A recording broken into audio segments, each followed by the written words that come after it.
Muy buenos días amigos de Radio Victoria, ojo con eso, televisión. Hoy es viernes ya, termina la semana, profesor. Estoy con el profesor Raúl Ochoa Cuenca, directamente de las Islas Canarias, a través de esta alianza con Benemérita y con la Escuela de Gobernanza Benjamín Franklin. Profesor, creo que debemos ponerle atención una vez más al problema de China, Pekín y lo de Putin, que no termina de entenderse. Había una retirada y ahora comienza una nueva arremetida. Y nadie le ha podido poner freno a esto y no hay decisiones concretas. Y la OTAN en un momento dado reacciona porque cayeron dos misiles en Polonia, pero de todos modos tiene la incertidumbre de si ciertamente fue de Rusia o fue de Ucrania por error. Bueno, todo ello conjuga un panorama bien complejo que militaristamente yo no lo puedo ni determinar, ni juzgar, ni calificar. Pero usted que está por allá y que lee en profundidad esos temas, deme luces sobre ese particular o esos dos particulares. Buenas tardes. Muchas gracias por tener la oportunidad de dirigirme a usted y a todos los que participan de esta interesante cadena de programas de Ojo con eso. Realmente yo creo, doctor Lares, que la situación sigue siendo muy compleja, cada día es más compleja, cada día hay más compromisos por parte de Rusia y cada día su agresividad pudiera conllevar esperemos que a situaciones de status quo como se está manteniendo actualmente. Lo que ocurrió la semana pasada, al final de la semana pasada, fue muy grave. No me acuerdo qué día fue, si fue el viernes o el lunes. Gracias que las grandes superpotencias, en este caso los Estados Unidos de América, reaccionaron con mucha rapidez y como dice hoy el periódico francés Le Monde, actuaron en el peor y en el más difícil momento de los últimos 50 años del mundo contemporáneo. Una reacción de respuesta de la NATO hubiese sido posiblemente algo que hoy pudiésemos estar lamentando. Realmente los dos misiles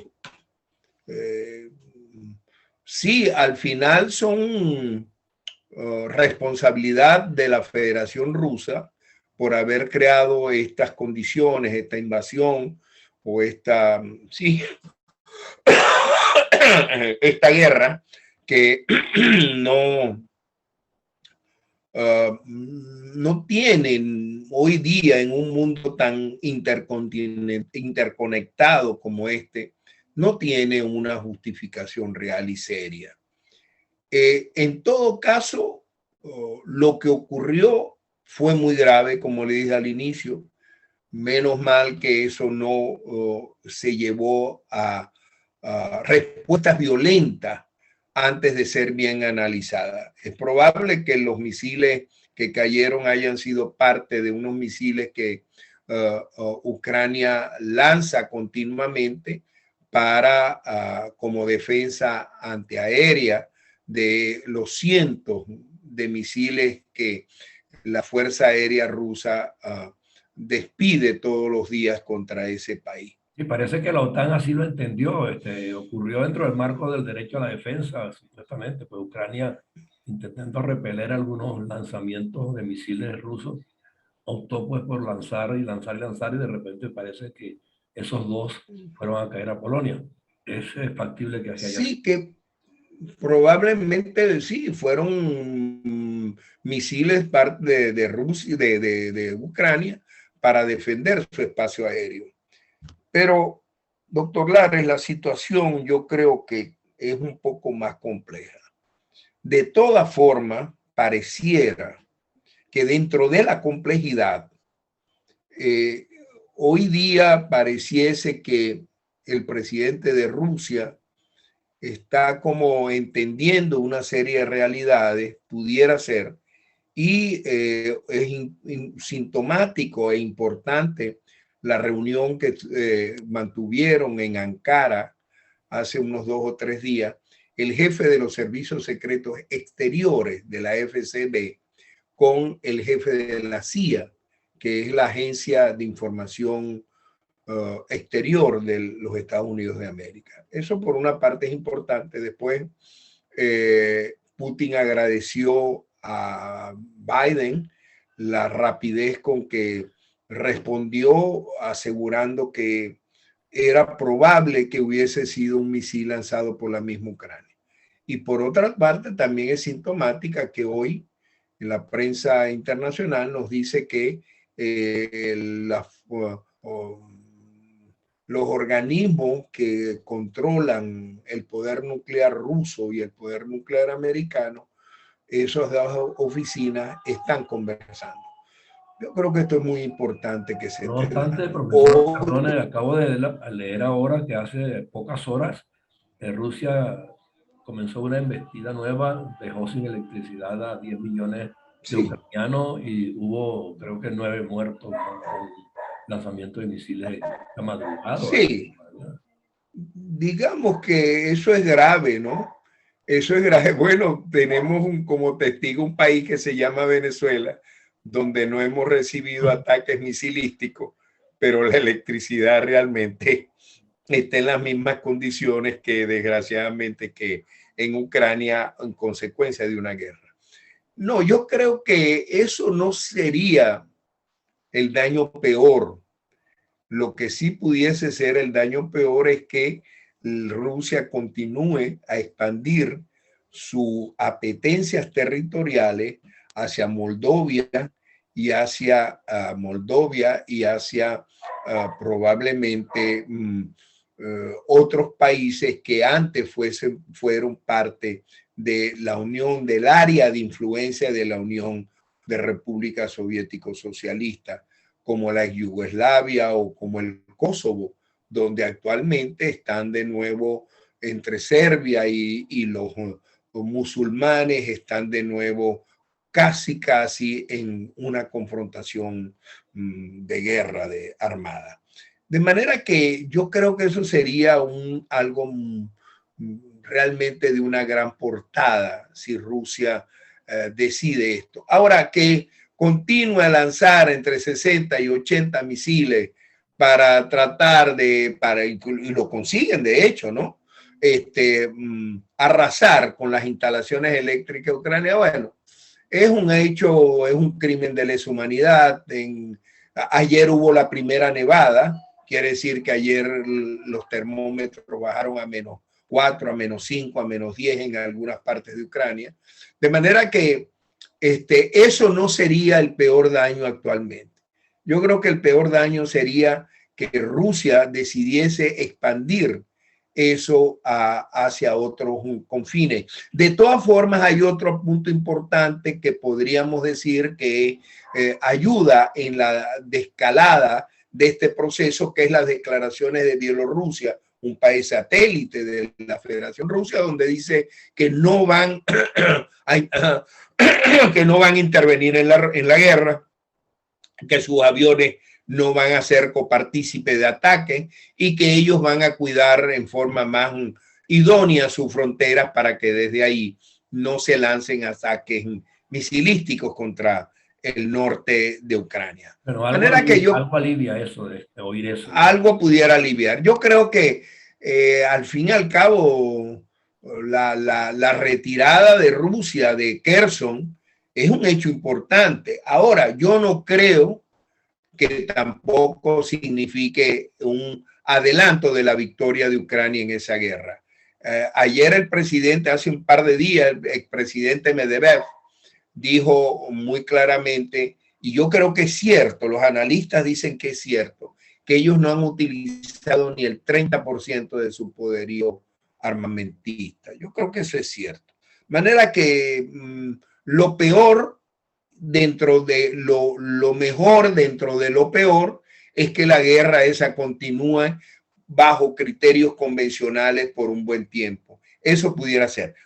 Último y por último, hoy la República de Ucrania, hace pocos minutos, afirmó que contrariamente a lo que opinaban hasta hace pocos días, la guerra pudiera acabarse sin el retiro de Rusia de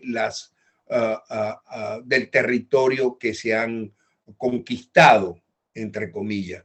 De manera que eso es otro elemento muy importante donde el retiro posterior pudiera ser salido de una mesa de negociaciones, como es obvio que sea en personas de nivel de inteligentes y de personas que buscarían una solución a tan importante ¿Cómo se problema. entendería entonces la no comparecencia de Putin a la reunión del G20? Bueno, es normal que no hubiese ido, ¿no? Lo extraño es que hubiese ido.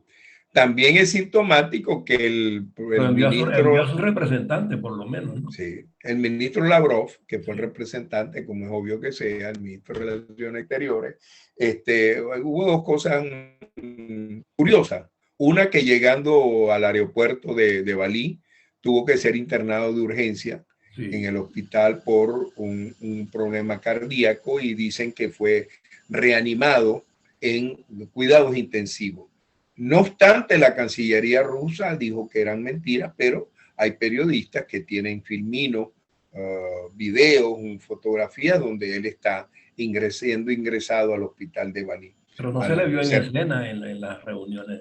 no, sí, sí estuvo, inclusive se fue el último día, el penúltimo día, el día de la cena de gala, estuvo ahí algunos minutos, y de inmediato se fue. Pero se Este, recuperó muy rápido, caray, qué sorprendente.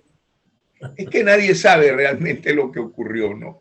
Nadie sabe si Ah, fue que un pequeño veneno o cualquier cosa que se acostumbra en ese mundo, ¿no? De manera que realmente, y es curioso también, que Lavrov se fue un día antes, muy sigilosamente, abandonó la reunión, no obstante, pero también hay que reconocer que fue atacado en forma mesurada, ¿no? Por otros líderes de ese grupo del G20, ¿no? Por ejemplo, el nuevo primer ministro del Reino Unido fue muy duro con Lavrov. Y por otra parte, cómo siente usted que se puede valorar las conversaciones en separado de Biden con el presidente chino? bueno, permítame terminarle la idea sobre la reunión de Bali, la intervención del ministro Lavrov. Yo creo que realmente antes hubo un aspecto que a mí me parece que es muy importante y que va a ser un aspecto que va a decidir el desarrollo de esta confrontación. Por primera vez China y la India, recordemos que cada uno de esos dos gigantes tienen más o menos 1.300.000.000 de habitantes. Entre los dos es el 35% de la población mundial.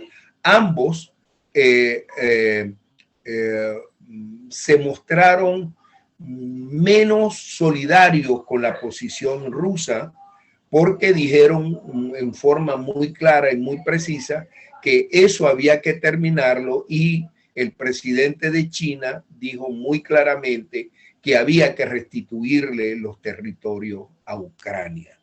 De manera que yo creo que no el respaldo, pero la revisión de las posiciones de India y de la República de China con relación a su posición inicial, esta revisión a mí me parece que es muy importante y que va a tener consecuencias en el nuevo proceso que se avecina, es mi criterio, en Rusia. Claro. En Rusia, en la guerra ruso-ucrania, quiero decir. Okay. Saliéndonos de ese marco, que bueno, ya sabemos de qué característica y de qué dimensión es, y trayéndolo un poco a su tierra natal, el Zulia, ayer se pareció Maduro allá a entrevistarse con Rosales, de la noche a la mañana, inusitadamente. ¿Usted qué percibe que puede haber allí? Porque se dice que Rosales quiere ser precandidato a la oposición. Rosales ha reclamado que no le mandan los recursos suficientes. ¿O es que Maduro está tratando de apaciguar de alguna forma o aliarse, digamos que de manera estratégica, dejarse ver aliado con algunos líderes de la oposición para ningunear a otros? ¿Qué habrá por allí? ¿Qué percibe usted? ¿Qué Doctor suspicacia Lares, le eso abre? honestamente no puedo pensar nada. No puedo pensar nada porque hay un gobernador de una entidad federal que obviamente si el presidente de la República visita esa entidad federal, es obvio que sea recibido por el gobernador. Que yo sepa no son enemigos y aún siendo enemigos, uno es el presidente de la República de facto, aunque no de derecho, de facto, y el otro es un gobernador electo en las últimas elecciones de gobernador. De manera que yo realmente no creo que haya tanto misterio. Realmente, y si quisieran conversar sobre candidaturas, etcétera, etcétera, probablemente lo podrán hacer así como usted y yo hacemos, ¿no? Pueden conversar sobre todo ello por lo que llaman los narco traficantes, por la línea segura, cuando dicen, ¿no? Tenemos una línea segura. De manera que yo creo que eso es algo mucho más complejo. Yo no creo que tiene que ir Maduro al estado Zulia a conversar sobre una posibilidad de la candidatura del gobernador del estado Zulia. Yo creo que eso es algo pictórico. De todas formas, Maduro entiendo que fue a inspeccionar, entre comillas, el complejo Petroquímico, petroquímico. sí. Sí, Eso el fue complejo petroquímico no, no puede ser, ¿no? ¿Por qué no? Es el presidente de la República. pero ofrece suspicacia, Independiente. ¿no? Ofrece suspicacia de todos modos. Bueno, yo no me anoto en ese análisis. Yo creo que la cosa va a ir por otro lado. Yo creo que son las superpotencias, doctor, quienes van a crear las condiciones para que hayan un proceso de elecciones en Venezuela en el 2024 relativamente libre. Yo no sé hasta qué punto podrán ser limpias, pero creo que son las grandes superpotencias, incluyendo a Rusia, que no está atravesando su mejor Ahora, momento. un tema que está en boga con relación a eso de las elecciones, y se lo voy a preguntar a usted, pues que analice en profundidad todas las cosas y con calma además, y encima de eso, pues es jurista. Eh, Hay quienes dicen que esas elecciones en Venezuela no serían libres si no participan los que están afuera, los que debieron salir, casi 7 o 8 millones. Esa modalidad está en boga, se reclama por todos lados, hay gente que se está organizando, hay aproximadamente 30 ONGs, dentro de ellos Benamérica, que aupan esta posibilidad, Obvio, pero no ha habido respuesta obvio. ni de los partidos políticos al interno, ni de la comisión que se acaba de designar para manejar las primarias de la oposición. Entonces, ni del CNE. Entonces, ¿de quién esperar que este evento se pueda producir también afuera? Que es lo que algunos consideran que podría garantizar que se revierta el sistema en Venezuela, porque los que están afuera, de hecho, se percibe que todos van a votar en contra del régimen, sin duda alguna, son víctimas de él. Entonces, ¿cómo jugar esas piezas? Y jurídicamente, ¿corresponde o no corresponde? ¿Es o no un derecho humano el que a los que están afuera se les permita votar por el rescate de su país, que entró en un régimen que todo lo puso en bancarrota? No es un problema de derechos humanos, es un problema de que yo como ciudadano venezolano mayor de 18 años tengo derecho a votar, no solo el derecho, tengo el deber y el derecho de votar en unas elecciones. Eso no es un problema de derechos humanos, eso es un derecho esencial de cualquier nación para sus conciudadanos o sus ciudadanos. Eso por una parte. Y lo otro es, bueno, doctor Lares, es que Venezuela está, las características son totalmente de irregularidades. Es una irregularidad que Venezuela esté dependiendo de potencias internacionales para poder realizar elecciones presidenciales relativamente limpias. Es irregular el mantenimiento en la presidencia de la República de Nicolás Maduro. Es irregular, en fin. Desgraciadamente, Venezuela Está dependiendo de afuera para comer. Venezuela es un país que está señado por las irregularidades desde hace ya bastantes años. De manera que el problema yo creo que es mucho más complejo. Yo insisto en esto, yo creo que Venezuela está viviendo un momento muy crítico. Ojalá en una oportunidad pudiésemos conversar largamente, doctor Lares, sobre un peligro que algunas personas creemos o tememos que sea un proceso de desintegración de la nación venezolana. Está perdiendo población, hemos perdido 7 millones de ciudadanos en los últimos 10, 12 años o 15 años. Hemos perdido y los que están adentro también están en minusvalía y prácticamente arrinconados por el régimen que pone condiciones extremas para todo. Al inversionista inclusive no le permiten que invierta. Así es. Así es. Y además hemos perdido población. Además de la población hemos perdido, se calculan más de 150,000 kilómetros cuadrados en la zona fronteriza esa que va del norte de la frontera de Castilletes hasta ocupado por hasta el estado Amazonas. En fin, yo creo que hay un proceso de desintegración de Venezuela muy importante, que es un tema que ojalá pudiésemos conversar largamente, porque es muy importante, no solo con respecto a las elecciones, todo eso va a tener una influencia en este proceso electoral que esperemos que se avecine. Y yo, para terminar esta idea, yo creo que lo he venido escribiendo, que los grandes jugadores de esa tabla de ajedrez no son, sí, algo tienen que decir, pero yo creo que son las grandes potencias internacionales donde se va a jugar el futuro de Venezuela. Bueno, aboguemos que así sea y que sean las potencias que de alguna manera tienen sentido democrático y de alguna manera abogan por esquemas de verdadera libertad. Sí. Los que nos ayudan y los que se involucran en ese rescate necesario. Y yo le agradezco mucho su tiempo en el día de hoy. Y sí, ese tema que usted dice, pues vamos a tratarlo en detalle sobre Venezuela en concreto.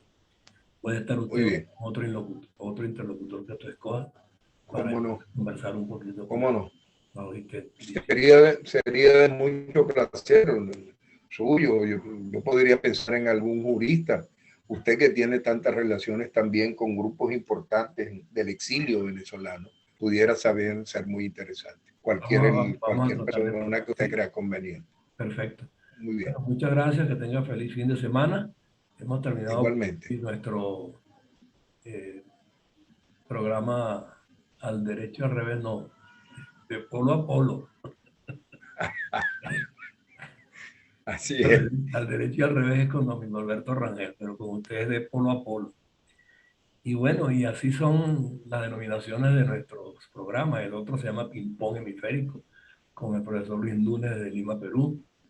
Y en esa tónica, pues, y con denominaciones tales, queremos poner de manifiesto en esta plataforma que estamos en eso, en un juego de ir y venir, entradas y salidas, manifiestos y retrocesos.